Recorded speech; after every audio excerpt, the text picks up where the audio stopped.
Welcome to our channel Home Study 24/7. Home Study 24/7 আমাদের চ্যানেলে সবাইকে স্বাগত জানাই। Today the topic is a recent update, that is bacteria's secret weapon revealed. ব্যাকটেরিয়ার secret অস্ত্র weapon সেটা রিভিলড হয়েছে। ভীষণ রিসেন্ট একটা আপডেট তোমাদের সামনে নিয়ে এসেছি। শুরুতেই আমাদের পরিচয় দিয়ে দিই, আমি speaker Sonali Ghatak and editor Anindya Bhattacharya.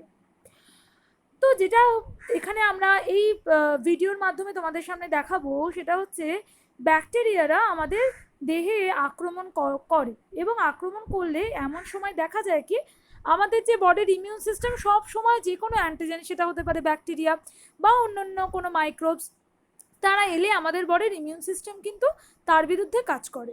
বা আমরা বিভিন্ন ওষুধ খাই, যেমন বিভিন্ন ধরনের অ্যান্টিব্যাকটেরিয়াল ড্রাগ আমরা গ্রহণ করি against bacterial any infection. But দেখা গেছে যে একটা ওষুধ খেতে খেতে খেতে খেতে একটা টাইম পরে সেই ওষুধে কিন্তু আর কাজ হচ্ছে না, বা যে ধরো ব্যাকটেরিয়াল ডিজিজ যেটা আমাদের বডিতে দেখা যাচ্ছে সেটা ডিউ টু ইমিউন সিস্টেমটা প্রপারলি কাজ করতে পারছে না। ব্যাকটেরিয়া সবসময় ইমিউন সিস্টেমের সাথে লড়াই করছে, ইমিউন সিস্টেম লড়াই করছে ব্যাকটেরিয়ার সাথে। এই যে লড়াই করছে সেই অস্ত্র হিসেবে কি তারা ইউজ করছে, আর কিভাবে যদি আমরা এই অস্ত্রটাকে আইডেন্টিফাই করতে পারি তাহলে কিন্তু আমরা তাকে টার্গেট করে ওষুধ বার করে কিন্তু এই ব্যাকটেরিয়াল ইনফেকশনটাকেও আমরা কমাতে পারি বা ইমিউন সিস্টেমটাকে মোর স্ট্রঙ্গার করতে পারি। ওকে, তাহলে চলো আমরা শুরু করি আজকে আমাদের যে টপিক ব্যাকটেরিয়াস সিক্রেট উইপন। চলো দেখি what is the secret weapon of bacteria.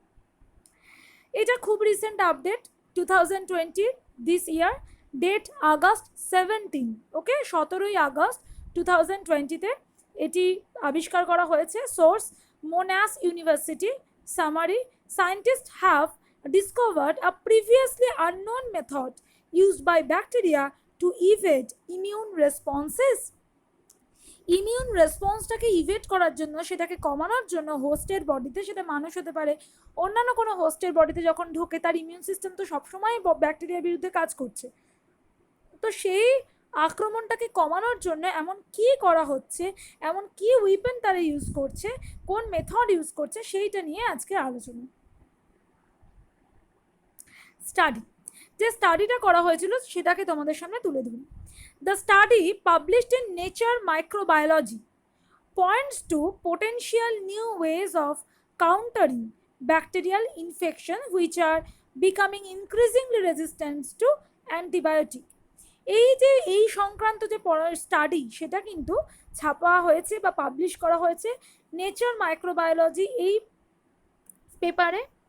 এবং এই স্টাডির মাধ্যমে কিন্তু যেটা হচ্ছে যে আমরা একটা নতুন দিশা খুঁজে পাচ্ছি এগেইনস্ট ব্যাকটেরিয়াল ইনফেকশন, বা যেটা হচ্ছে যে অ্যান্টিবায়োটিকের বিরুদ্ধে যে ব্যাকটেরিয়াল যে রেজিস্ট্যান্স পাওয়ার সেইটাকে একটু বাজেয়াপ্ত করার বা সেইটাকে একটু কমানোর জন্য একটা তাকে এনকাউন্টার করার একটা নতুন পাথওয়ে বা নতুন দিশা আমরা পাচ্ছি বাই দিস স্টাডি।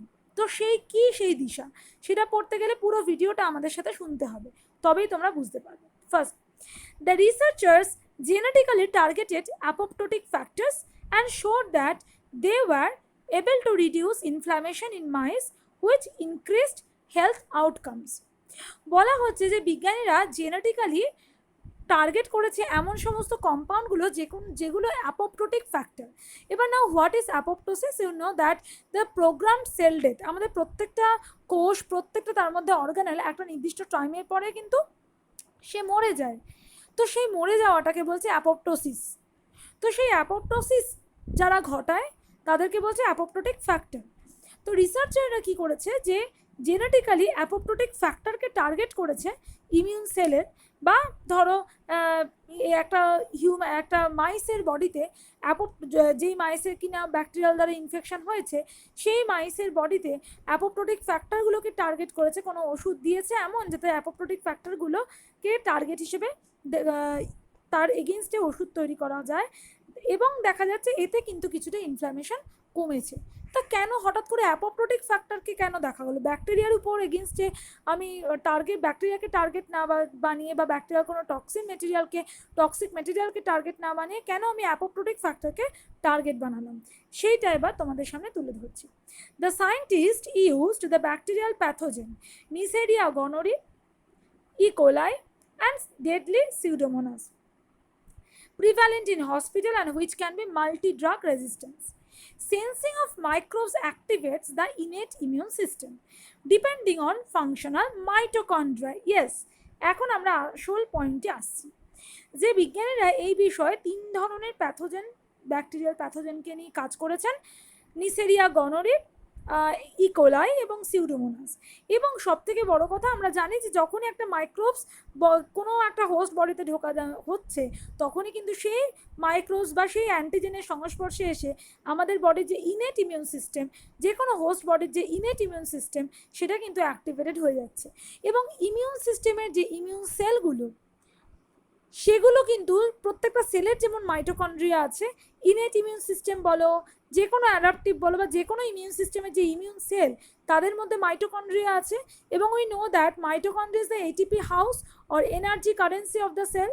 সো এই মাইটোকন্ড্রিয়া যদি না এনার্জি তৈরি করলে তো ইমিউন সেলগুলো কাজ করতে পারবে না। তাহলে ইমিউন সেলগুলোকে অ্যাক্টিভেট হতে গেলে অবশ্যই মাইটোকন্ড্রিয়াকে আগে অ্যাক্টিভেট হতে হবে এবং এটিপি তাকে রিলিজ করতে হবে। এবং যখনই মাইক্রোবস বডিতে ঢুকছে তার বিরুদ্ধে ইমিউন সিস্টেম হিসেবে আমাদের যে মাইটোকন্ড্রিয়াও অ্যাক্টিভেট হচ্ছে, ফাংশনাল ভূমিকা পালন করছে এবং তার ফলে ইমিউন সিস্টেম অ্যাক্টিভ হয়ে যাচ্ছে। However, pathogenic bacteria inhibit mitochondrial activity by delivering toxins via outer membrane vesicles. একটা ভেসিকল ফর্ম করে, মেমব্রেনের বাইরে আউটার মেমব্রেন ভেসিকল ফর্ম করে তারা ব্যাকটেরিয়ারা তাদের যে টক্সিন মেটেরিয়াল, যেটা দিয়ে ক্ষতি সাধন করে, টক্সিক মানে বিষ, সেই যে টক্সিন মেটেরিয়ালগুলো সে ছাড়ছে কোথায়? তারা ছাড়ছে হোস্ট বডির মাইটোকন্ড্রিয়াকে টার্গেট করছে। কারণ যদি হোস্ট সেলের বা ইমিউন সেলের মাইটোকন্ড্রিয়া যদি কাজ করতে না পারে, এটিপি জেনারেট হবে না, তো ন্যাচারালি ইমিউন সিস্টেম কিন্তু নষ্ট হয়ে যাবে বা কাজ করতে পারবে না সেইভাবে। তাই জন্য ব্যাকটেরিয়ারা ভীষণ চালাকি করে কাজ করে মাইটোকন্ড্রিয়ার এগেনস্টে। The study showed that immune cells sense that their mitochondria are no longer functional during infection, which triggers apoptosis. Ironically, it is the activation of host cell death factors that deliver the final blow to mitochondria. এই study দিয়ে আরও জানা গেছে যে immune সেলগুলো বুঝতে পারছে যে তাদের মাইটোকন্ড্রিয়াগুলো আর কাজ করতে পারছে না, সামহাউ ইনফেকশনের জন্য কাজ করতে পারছে না। এর ফলে কি হচ্ছে? মাইটোকন্ড্রিয়া অ্যাপোপ্টোসিসের দিকে এগিয়ে যাচ্ছে। অ্যাপোপ্টোসিস মানে প্রোগ্রামড সেল ডেথের দিকে এগিয়ে যাচ্ছে। Ironically, it is the activation of host cell death factor that deliver the final blow to mitochondria. ফলে এই মাইটোকন্ড্রিয়ার উপরে যে টক্সিন মেটেরিয়াল দিয়ে ব্যাকটেরিয়ারা আক্রমণ করছে এবং তার ফলে মাইটোকন্ড্রিয়াদের মধ্যে কিন্তু অ্যাপোপ্টোসিস বা প্রোগ্রামড সেল ডেথ হয়ে যাচ্ছে এবং প্রোগ্রামড ডেথ চলে আসছে হোস্ট সেলে। তার জন্য কিন্তু কিছু এই যে টক্সিন মেটেরিয়ালের এই যে লড়াই বা এই যে প্রকোপের জন্য কিন্তু অ্যাপোপ্টোটিক ফ্যাক্টর, এমন কিছু ফ্যাক্টর তৈরি হচ্ছে যে কিনা মাইটোকন্ড্রিয়ার কাজকে বন্ধ করে দিচ্ছে। কোষ যদি শক্তি না পায় সে কাজ করতে পারবে না, সে মরে যায়, ফলে অ্যাপোপ্টোসিস হয়ে যাচ্ছে on the particular cell. OMV or outer membrane vesicles and toxin that cause mitochondrial dysfunctional triggers inhibition of host protein synthesis. এবং ন্যাচারালি এই যে আউটার মেমব্রেন যে ভেসিকেল এবং যে টক্সিন মেটেরিয়াল যারা কিনা মাইটোকন্ড্রিয়াকে ডিসফাংশনাল করে দিচ্ছে, তার কাজকে বন্ধ করে দিচ্ছে, এরা কিন্তু হোস্ট অর্থাৎ হোস্টের বডিতে যে প্রোটিন আছে সেই প্রোটিন সিনথেসিসটাকে কিন্তু বাধা দিচ্ছে, which depletes the unstable BCL2 family member MCL1 and induces back dependent mitochondrial apoptosis।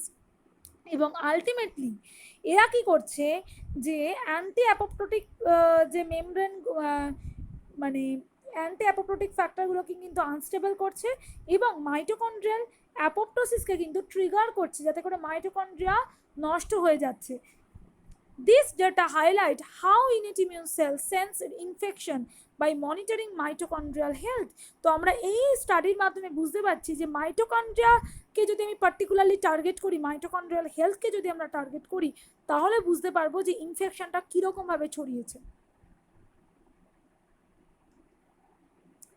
The scientist will investigate drugs that are now advancing to this clinic and at repurposing drugs already in use, perhaps as anti-cancer treatment, to see if they can be used to clear bacterial infections. তো এক্ষেত্রে কিন্তু ভীষণ রকমের কিছু drug বা ওষুধ কিন্তু ব্যবহার করা যেতে পারে বা অ্যান্টি ক্যান্সার ট্রিটমেন্ট করা যেতে পারে, যাতে করে এই অ্যাপোপ্টোসিসটাকে কোনোভাবে ব্যাকটেরিয়াল ইনফেকশনটা থেকে যেন মুক্তি পাওয়া যায়, এবং সেই জন্য কিন্তু ইনভেস্টিগেশন করতে হবে। এবং এখন টার্গেট হিসেবে কিন্তু তাহলে আমরা ইউজ করতে পারি অ্যাপোপ্টোটিক ফ্যাক্টরকে টার্গেট হিসেবে করতে পারি, কারণ আলটিমেটলি দেখছি ব্যাকটেরিয়া যদি আমাদের বডিতে আক্রমণ করে তাহলে তারা চলে যাচ্ছে ইমিউন সেলের মাইটোকন্ড্রিয়াতে, মাইটোকন্ড্রিয়াকে সে অ্যাপোপ্টোসিস ঘটাচ্ছে, অর্থাৎ কিছু অ্যাপোপ্টোটিক ফ্যাক্টর তৈরি হচ্ছে যে যারা কিনা মাইটোসিসকে মেরে ফেলছে, অ্যাপোপ্টোসিস ঘটাচ্ছে। তাহলে এই অ্যাপোপ্টোটিক ফ্যাক্টরগুলোকে যদি আমরা টার্গেট করি তাহলে মাইটোকন্ড্রিয়াকে কিন্তু অ্যাপোপ্টোসিসের হাত থেকে বাঁচাতে পারবো, এবং যার ফলে তারা কিন্তু ইমিউন সেল বেঁচে থাকলে কিন্তু ব্যাকটেরিয়ার বিরুদ্ধে একটা লড়াই বা প্রতিরোধ গড়ে তুলতে পারবে। The study was supported by the Australian National Health and Medical Research Council, Australian Research Council and Monash University with the expertise from the Monash Proteomics Facility, Microimaging and Animal Research Platform. এই যে study কিন্তু Australian National Health, Medical Research Council, Australian Research Council, Monash University, এরা সবাই কিন্তু এই রিসার্চকে support করেছে। এবং I think yes, the scientist will investigate the drugs that are now advancing to the clinic and repurposing drugs already in use, perhaps as anti-cancer treatment, to see if they can be used to clear bacterial infection. আবারও বললাম যে সায়েন্টিস্টরা কিন্তু আরও এখানে investigation চালাবেন এবং ওষুধ বা এই ব্যাকটেরিয়ালের এগেনস্টে যে ড্রাগ তৈরি করা হচ্ছে তার টার্গেট জোনারটাকে কিন্তু তারা নতুনভাবে ভাববে, নতুন একটা পথ তারা দেখতে শুরু করেছে যে ব্যাকটেরিয়াল ইনফেকশন থেকে ইমিউন সেলের মাইটোকন্ড্রিয়াকে বাঁচিয়ে রাখা যদি যেতে পারে, তাহলে কিন্তু আমরা ব্যাকটেরিয়াল বিরুদ্ধে একটা বড় আক্রমণ হানতে পারি। সো আজকে আমরা একটা রিসেন্ট আপডেট নিয়ে পড়লাম এবং সেই আপডেটে জানতে পারলাম যে ব্যাকটেরিয়াদের যে সিক্রেট অস্ত্র, সেই অস্ত্র আসলে ব্যাকটেরিয়াল টক্সিন মেটেরিয়াল, যারা কিনা সোজা অন্য কোথাও আক্রমণ না করে আক্রমণ করছে mitochondrial, that is the ATP house of the cell. এবং তারা যদি মেন এটিপিটাই জেনারেট করতে নষ্ট করে দিতে পারে বা মাইটোকন্ড্রিয়াকে যদি নষ্ট করে দিতে পারে, তাহলে কিন্তু সেলটাই আর বেঁচে থাকে না, ফলে ইমিউন সেলের পাওয়ার কিন্তু অনেকটা কমে যায়। সো আমরা বুঝতে পারছি যে ব্যাকটেরিয়ারা কত নিপুণভাবে একটা সিক্রেট উইপেন দিয়ে আমাদের দেহে বা যে কোনো হোস্টের বডিতে আক্রমণ করছে। আশা করা যায় এই ছোট ছোট জিনিসগুলো থেকেই একদিন বড় আবিষ্কার হবে এবং আমরা ব্যাকটেরিয়াল বা এই মাইক্রোবসের সাথে যে প্রতিনিয়ত আমরা লড়াই করে যাচ্ছি, সেই লড়াই কিন্তু আমরা আরও বেশিভাবে চালিয়ে রাখতে পারবো এবং তাদের বিরুদ্ধে প্রতিরোধ ব্যবস্থা গড়ে তুলতে পারবো। আই থিঙ্ক তোমরা বুঝতে পেরেছো আজকের আমাদের টপিক, আচ্ছা রিসেন্ট আপডেট নিয়ে তোমাদের সামনে চলে এলাম। আশা করি ভালো লেগেছে। If you like our videos, then please subscribe us and press the bell icon. If you press the bell icon, then all the notifications regarding our videos will be reach to you as soon as possible. Okay, and please put like and comment. তোমরা like এবং comment করলে আমরা motivated হব এরকম video তোমাদের সামনে তুলে ধরার জন্য। Thank you very much. Stay safe এবং সবাই খুব ভালো থাকো, খুব সাবধানে থাকো এবং আমাদের চ্যানেলের সাথে যুক্ত থাকো। Thank you very much. Stay safe.